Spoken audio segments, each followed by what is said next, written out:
thank you for making time for us. Good to be with you. You just heard that report from our Liz Palmer about Italy. Are we on the same trajectory as Italy? No, not necessarily at all. I mean, obviously, Europe is really the new China.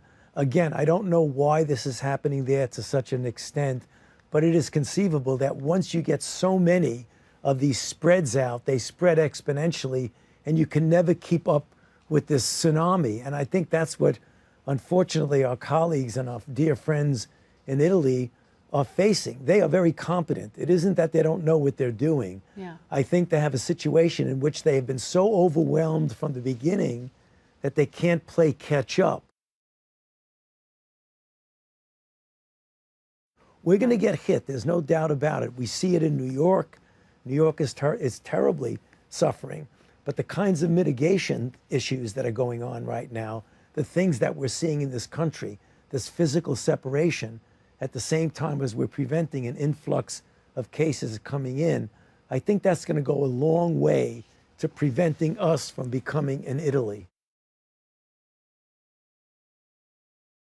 We have not seen thus far any type of change in the way it's acting, but we're keeping a very close eye on it because it is conceivable that it could mutate and change some of the ways that it performs. But we have not seen that yet. We know that underlying conditions, all bets are off, no matter how young you are. If you have an underlying serious medical condition, you're going to potentially get into trouble. But if they don't have underlying conditions, that will be something we have to really examine as to why we're seeing it here, but we didn't see it in China. So we're going to look at that very closely. The issue in New York was right on the front burner. And the situation is now that the resources that are being marshaled are going to be clearly directed to those hotspots that need it most. And clearly that's California, Washington State, and obviously New York is the most hard hit.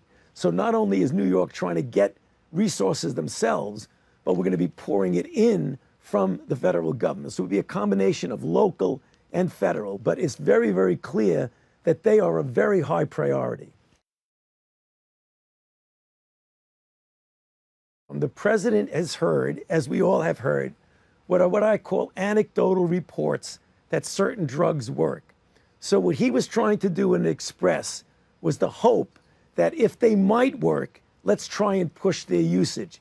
I, on the other side, have said, I'm not disagreeing with the fact anecdotally they might work, but my job is to prove definitively from a scientific standpoint that they do work. So I was taking a purely medical scientific standpoint, and the president was trying to bring hope to the people.